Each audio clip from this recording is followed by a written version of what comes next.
Hello student, welcome online classes. हम पढ़ रहे थे कक्षा 12 राजनीति विज्ञान में समाजवाद। समाजवाद का इंट्रोडक्शन हो गया था और हमारा टॉपिक चल रहा था समाजवाद के प्रमुख तत्व। इसमें पहला तत्व हम पढ़ चुके थे, पूंजीवाद और साम्यवाद दोनों ही विचारधारा अतिवादी हैं। इसके अगला बिंदु की अगर हम बात करें तो इसमें दूसरा बिंदु है समाजवाद लोकतांत्रिक व्यवस्था का समर्थक है। लोकतांत्रिक व्यवस्था का समर्थक है या विश्वास रखता है। ये इसका दूसरी विशेषता, सिद्धांत या इसका तत्व है। वास्तव में अगर देखें तो आप जानते हैं हमने बात की थी पूंजीवाद की, हमने बात की थी साम्यवाद की, और दोनों ही विचारधारा कहीं न कहीं समाज के एक विशिष्ट वर्ग का समर्थन करती है। हम जानते हैं पूंजीवाद केवल अमीरों की बात करता है। हम ये भी जानते हैं साम्यवाद केवल गरीबों की बात करता है, क्योंकि कार्ल मार्क्स ने दिया था। और दोनों ही समाज के किसी एक वर्ग का समर्थन करते हैं, सभी का समर्थन नहीं करते हैं। और इसके कारण संघर्ष पैदा होता है, क्योंकि समाज के सभी वर्ग मिलकर यदि कार्य करेंगे तो ही समाज में सुव्यवस्थित सिद्धांत प्राप्त हो सकते हैं, सुव्यवस्थित समाज प्राप्त हो सकता है। लेकिन यहाँ पर देखा जाए तो किसी न किसी विशेष वर्ग की बात की गई है। समाजवाद की बात करें तो समाजवाद सभी को साथ लेकर नैतिकता के आधार पर या यूं कहे साम्यता समानता के आधार पर सबको एक साथ रखता है। और इसका विश्वास है कि समाज में सभी बराबर होने चाहिए। इससे अतिवादिता नहीं आएगी, इससे अराजकता भी नहीं आएगी, और समाज में सभी के अधिकार बहुत आसानी से उन्हें प्राप्त हो जाएंगे। लोकतांत्रिक व्यवस्था में सीधा सा अर्थ होता है जनता का शासन जनता के लिए, और जनता का ही शासन होगा। जनता के लिए, जनता का, जनता के द्वारा शासन क्या कहलाता है? लोकतांत्रिक व्यवस्था कहलाती है। ये परिभाषा इब्राहिम लिंकन अमेरिका के राष्ट्रपति के द्वारा दी गई थी। वास्तव में यदि देखा जाए तो लोकतंत्र में आम जनता को बहुत कुछ बोलने का अधिकार होता है, अभिव्यक्ति की आजादी होती है। वह खुले विचारधारा से अपना मत सबके सामने रख सकते हैं। समाज का हर वर्ग बहुत आसानी से समाज की समस्याओं को सुलझा सकता है। कौन सी व्यवस्था में? लोकतांत्रिक व्यवस्था में। इसीलिए समाजवाद का प्रमुख जो समर्थन प्राप्त है वो लोकतांत्रिक व्यवस्था को है। और वास्तव में यदि देखा जाए तो समाजवाद लोकतांत्रिक व्यवस्था के अलावा कहीं आ ही नहीं सकता। यदि भारत की बात करें तो भारत में अभी समाजवाद की शुरुआत है। आम जनता अपने अधिकारों को प्राप्त करने की पहली चरण में है, बहुत समय लगेगा, और समाजवाद यहाँ भी आने के प्रयास हैं। लोक कल्याणकारी राज्य समाजवाद का समर्थक होता है। ऐसा राज्य जो गरीब आम जनता के अधिकारों की बात करता है, निचले से निचले तबके की बात करता है, लोक कल्याणकारी राज्य कहलाता है। अगर यहाँ पर हम थॉमस की बात करें, एक विद्वान हुए हैं थॉमस, इन्होंने कहा है लोकतंत्र समाजवाद लोकतंत्र का पूर्ण समर्थक है। ये परिभाषा किसने दी? थॉमस ने दी है कि लोक समाजवाद लोकतंत्र का क्या है? पूरा समर्थन करता है। बिना लोकतंत्र के समाजवाद संभव नहीं है। तो दूसरा बिंदु हमने ये देख लिया समाजवाद के प्रमुख तत्वों में कि समाजवाद लोकतांत्रिक व्यवस्था का क्या है? समर्थन करता है। और लोकतंत्र का समर्थन खुला कौन करता है? समाजवाद। कैसे करता है? क्योंकि पूंजीवादी और साम्यवादी दोनों ही व्यवस्था विशिष्ट वर्ग की समाज में बात करते हैं, एक वर्ग विशेष की बात करते हैं, पूरे समाज की बात ये नहीं करते।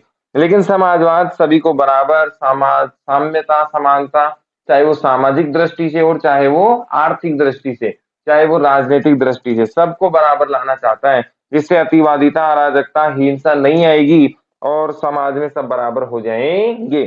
थॉमस साहब कहते हैं समाजवाद लोकतंत्र का पूर्ण समर्थक है, यानी कि समाजवाद से ही लोकतंत्र में लोकतंत्र स्थापित हो सकता है, या लोकतंत्र में ही समाजवाद स्थापित हो सकता है। अगला बिंदु है मानवता में विश्वास। मानवता में विश्वास। आप जानते हैं कि यदि हम पूंजीवाद की बात करें तो पूंजीवाद अतिवादिता में विश्वास रखता है, मानवता में विश्वास।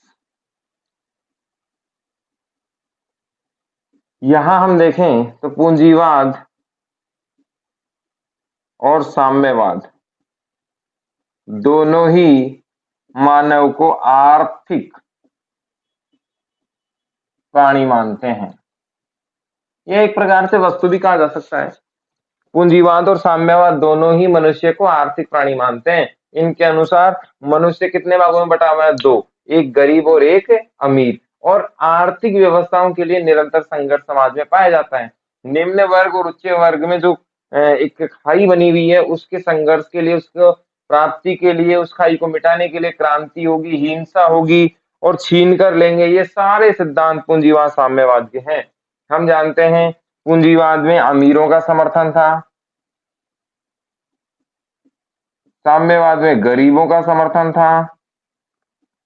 ये हिंसा का भी समर्थन करते हैं और ये विशिष्टवाद का भी समर्थन करते हैं। लेकिन हम बात करें समाजवाद की, तो समाजवाद मोटा मोटा ये समर्थन करता है, मानव को नैतिक प्राणी मानता है।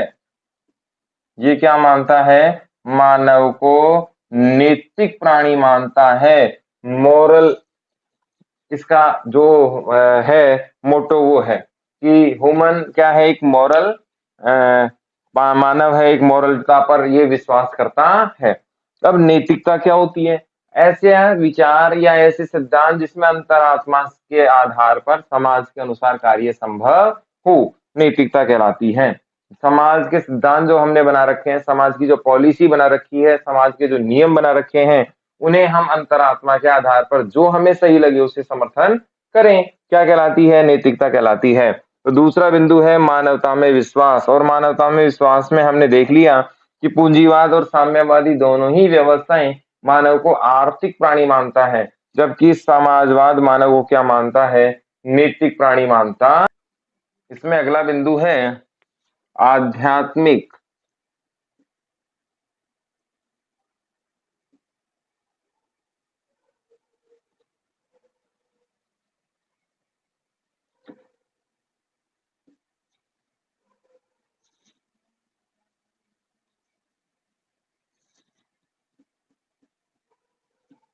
आध्यात्मिक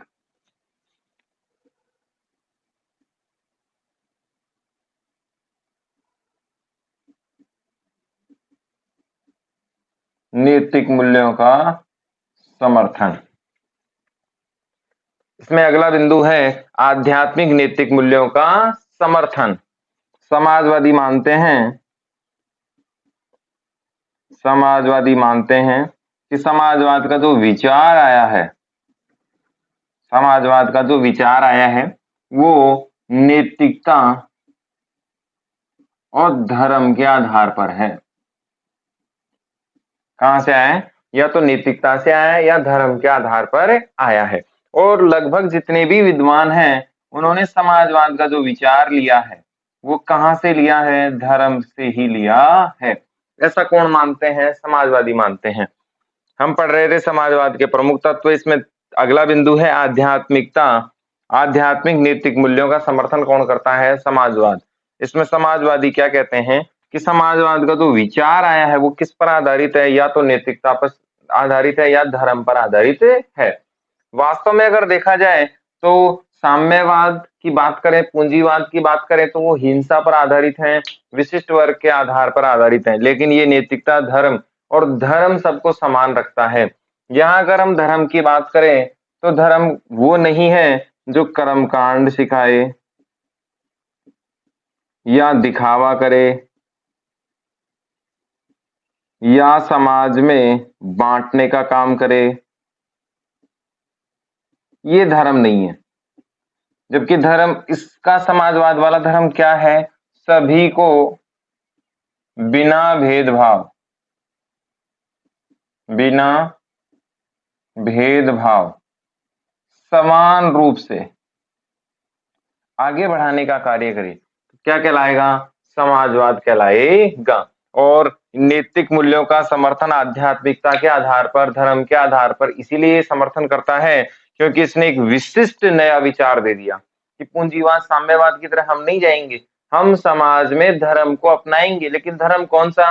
वह जो सबको बराबर दृष्टि से देखे, वह जो सबको साथ लेकर चले, वह जिसका उद्देश्य जन कल्याण हो, वह जिसका उद्देश्य कर्मकांड दिखावा पूजा पाठ से बिल्कुल अलग हो और केवल जनता का हित हो। ऐसे धर्म को समाजवाद अपनाता है, जो मानव की अंतरात्मा की बात सुने, जो जन कल्याण, गरीबों को पिछड़ेपन के शिक्षा के आगे बढ़ाए, रोजगार के साधन दे, सामाजिकता आधार पर आगे लेके जाए, ये सारे विचार समाजवाद अपनाना चाहता है। इसीलिए वो आध्यात्मिक नैतिक मूल्यों का क्या करता है?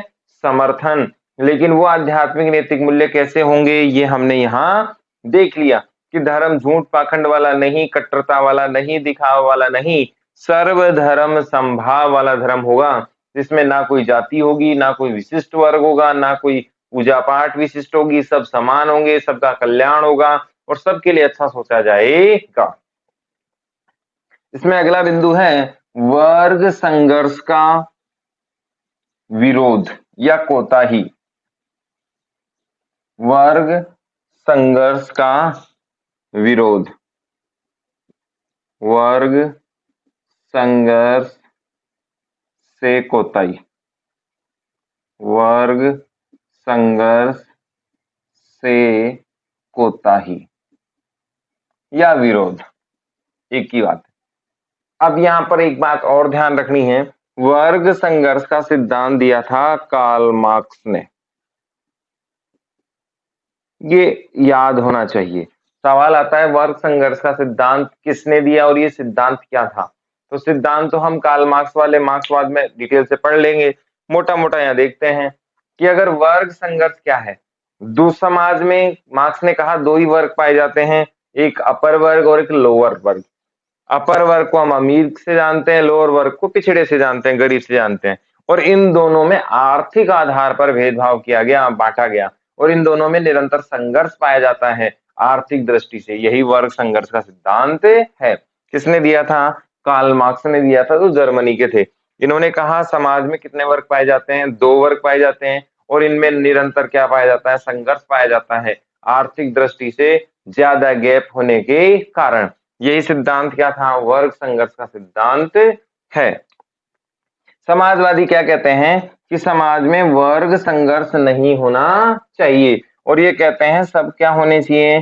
समान होने चाहिए, क्योंकि वर्ग संघर्ष क्या फैलाता है? हिंसा फैलाता है। क्यों? वर्ग संघर्ष कहता है समाज में दो लोग, एक अमीर और दूसरा गरीब, और इन दोनों में क्या आधार है?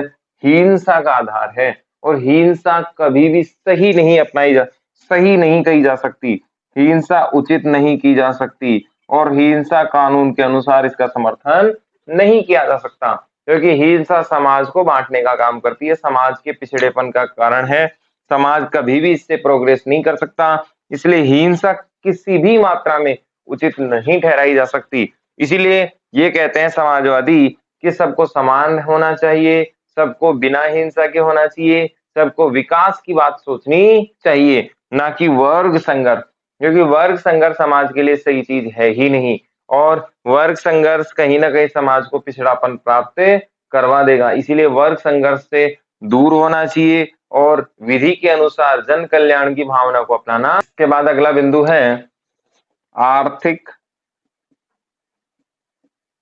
व राजनीतिक आजादी।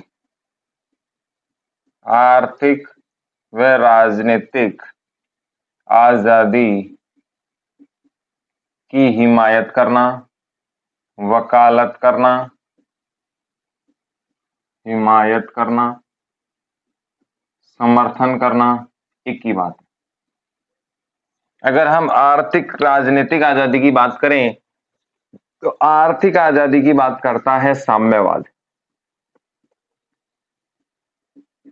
साम्यवादी व्यक्ति की आर्थिक आजादी पर जोर देते हैं, और इनका मानना है कि व्यक्ति जब गरीब है तो वह अपना गुजारा नहीं चला सकता, समाज में जीना उसका संभव नहीं है, इसीलिए उसको आर्थिक आजादी मिलनी चाहिए। आर्थिक स्वतंत्रता की बात करने वाले हैं साम्यवादी। इन्होंने कहा है कि व्यक्ति के लिए सबसे इम्पोर्टेंट क्या है, पैसा है, और उसे हर एंगल से, हर प्रकार से आर्थिक आजादी उसे मिलनी चाहिए। जबकि राजनीतिक आजादी की बात करते हैं पूंजीवादी। ये कहते हैं कि पूंजीवादी संपन्न वर्ग है, संपन्न वर्ग है तो उसके पास पैसा है, इसलिए इसकी विचारधारा भी बहुत इंपॉर्टेंट होती है। और राजनेता या राजनीति में आने का अधिकार केवल किनके पास है, पूंजीपतियों के पास है।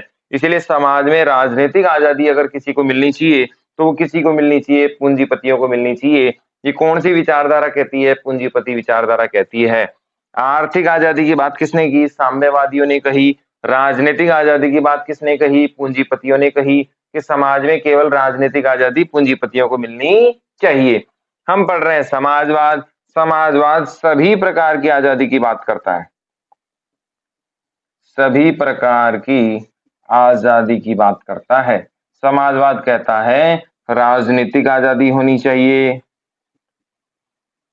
आर्थिक आजादी भी होनी चाहिए, सामाजिक आजादी भी होनी चाहिए, वैचारिक आजादी भी होनी चाहिए, और जो भी आजादी संभव हो सके लोकतांत्रिक दृष्टि से, नैतिक दृष्टि से, धर्म की दृष्टि से, सामाजिक दृष्टि से, वे सभी व्यक्ति को मिलनी चाहिए, क्योंकि इनके बिना व्यक्ति का जीवन उचित मात्रा में संभव नहीं है। तो अगला बिंदु है आर्थिक और राजनीतिक आजादी की हिमायत ये करता है कौन, समाजवाद। ये कहता है कि जहां साम्यवाद केवल आर्थिक आजादी की बात करता है, वहां पूंजीवाद केवल राजनीतिक आजादी की बात करता है, वहां समाजवाद किसका समर्थक है, सभी प्रकार की आजादी का समर्थक है।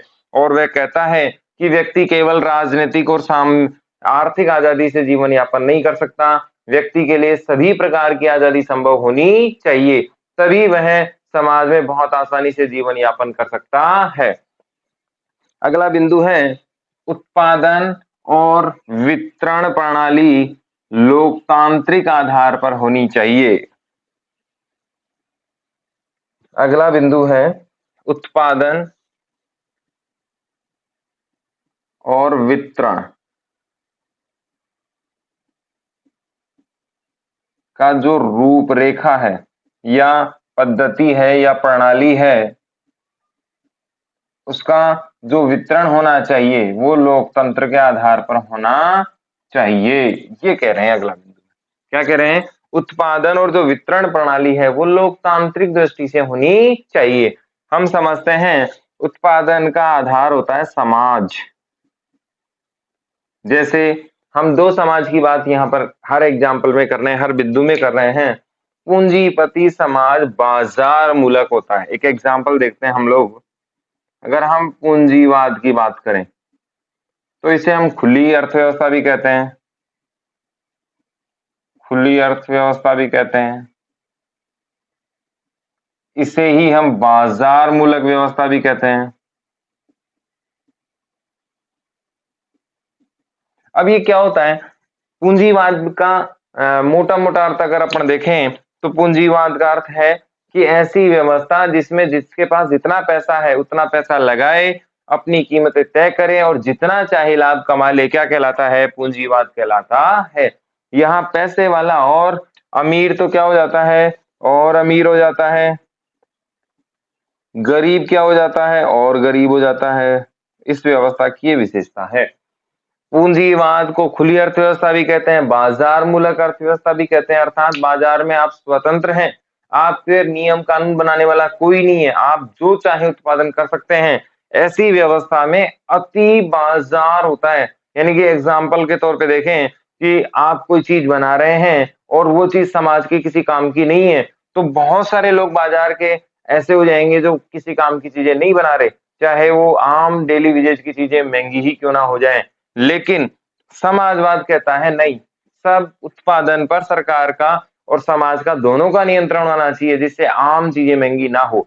बाजार मूलक व्यवस्था की सबसे बड़ी बीमारी क्या हुई कि क्या चीजें बनेंगी ये तय नहीं होती हैं। आप जो चीजें अपने को अच्छी लगे, सबसे महंगी बिक सके वो बनाएं।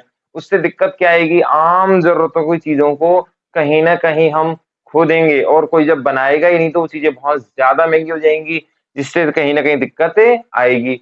दूसरी इसमें प्रॉब्लम क्या आएगी कि पूंजीवादी व्यवस्था में आप बाजार चुन सकते हैं, आप बाजार में वस्तु चुन सकते हैं, उसकी कीमत चुन सकते हैं और उसे कब बेचेंगे ये चुन सकते हैं। यानी कि आप खुली तरीके से एक प्रकार से निष्पक्ष, एक प्रकार से निडर होकर व्यापार कर सकते हैं। आपके ऊपर किसी प्रकार का कोई रूल रेगुलेशन नहीं होगा।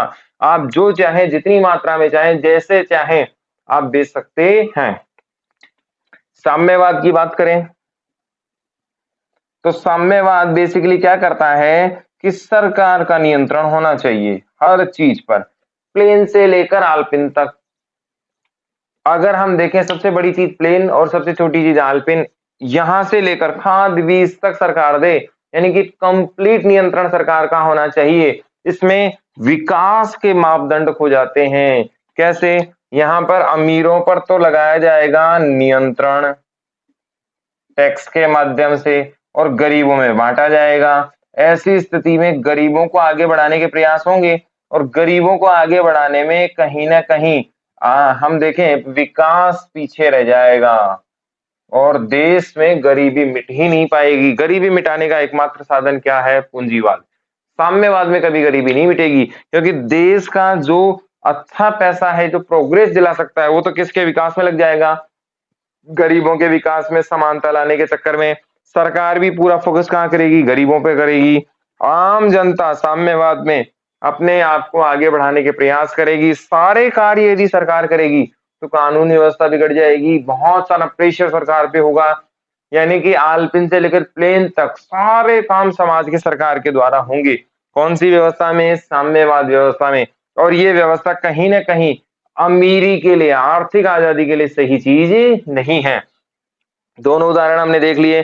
पूंजीवाद को खुली अर्थव्यवस्था कहते हैं, बाजार मूलक कहते हैं, साम्यवाद को बंद अर्थव्यवस्था कहते हैं। इसमें गरीबों का ध्यान रखा जाता है, सारे काम सरकार करती है और नियंत्रण बहुत ज्यादा होते हैं, नियम कानून बहुत ज्यादा होते हैं। अमीरों पे टैक्स लगता है, गरीबों को खुली आजादी मिलती है और गरीबों के विकास का जिम्मा भी किसके पास होता है? सरकार के पास होता है। सरकार खेती से लेकर शिक्षा, रोजगार, स्वास्थ्य सब कुछ सरकार के नियंत्रण में होता है। अब बात करते हैं हम समाजवाद की। समाजवाद कहता है कि ना तो पूंजीवादी व्यवस्था होनी चाहिए और ना ही साम्यवादी व्यवस्था होनी चाहिए। समाजवादी व्यवस्था होनी चाहिए जिसमें राज्य के विकास के लिए भरपूर प्रयास संभव हो सके। और समाजवाद, यूं कहें कि समाजवादी व्यवस्था कहती है कि उत्पादन और वितरण प्रणाली कैसी होनी चाहिए? लोकतंत्र के आधार पर होनी चाहिए, जनता के द्वारा होनी चाहिए। जनता क्या करेगी? अपने लिए जो उचित होगी वही कार्य करेगी। और उत्पादन के साधनों में क्या क्या हम कर सकते हैं, उसको प्रायोरिटी के सिस्टम पर आधार दिया जाएगा। वितरण प्रणाली कैसी हो, किसको क्या मिलना चाहिए, ये समाज में जनता अपने हित के आधार पर तय करेगी। जैसे उत्पादन प्रणाली की बात हम करें तो सबसे पहले अत्यधिक महत्वपूर्ण चीजें हैं वो बननी चाहिए जिन्हें बेहद आवश्यक माना जाता है, उसका उत्पादन होना चाहिए। अत्यधिक आवश्यक चीजें पहले उत्पादित होनी चाहिए, फिर रोजमर्रा की जिंदगी की चीजें होनी चाहिए और फिर विलासिता की जिंदगी की चीजें होनी चाहिए। उत्पादन का आधार ये होना चाहिए। वितरण का आधार भी देखें तो मूलभूत आवश्यकता की चीजें जो डेली दिनचर्या में चाहिए, उन चीजों का रेट कभी नहीं बढ़ना चाहिए, उन चीजों का रेट एक सामान्य होना चाहिए। खाने पीने की जो आम जीवन के लिए जरूरी है, उन चीजों का रेट कभी नहीं बढ़ना चाहिए। लाइफलाइन, स्वास्थ्य संबंधी जो मूलभूत चीजें हैं, उनका रेट कभी नहीं बढ़ना चाहिए। तो ये उत्पादन और वितरण प्रणाली में लोकतांत्रिक व्यवस्था है जो साम्यवाद और पूंजीवाद में कभी नहीं देखी जाती है। यहाँ पर उत्पादन और वितरण प्रणाली पर नियंत्रण भारत में भी पाया जाता है। भारत सरकार गेहूं के दामों को समर्थन मूल्य पर आधारित रखती है, उनको आगे नहीं बढ़ने देती है। जो रोजमर्रा की सर्दी, खांसी, जुकाम की जो टैबलेट्स हैं, उन्हें कभी नहीं बढ़ने दिया जाता। शिक्षा के स्तर को सरकार खुद देख रही है, स्वास्थ्य के स्तर को सरकार खुद देख रही है। दैनिक दिनचर्या में जो कार्य होते हैं, दैनिक दिनचर्या जीवन यापन के लिए, एक व्यक्ति को जीने के लिए जो चीजें चाहिए, उस पर कंट्रोल पूरा सरकार का है। जैसे गैस की सब्सिडी को हम देख सकते हैं, गेहूं की सब्सिडी को हम देख सकते हैं, निःशुल्क दवा योजना को हम देख सकते हैं। ये सब उत्पादन और वितरण प्रणाली में लोकतांत्रिक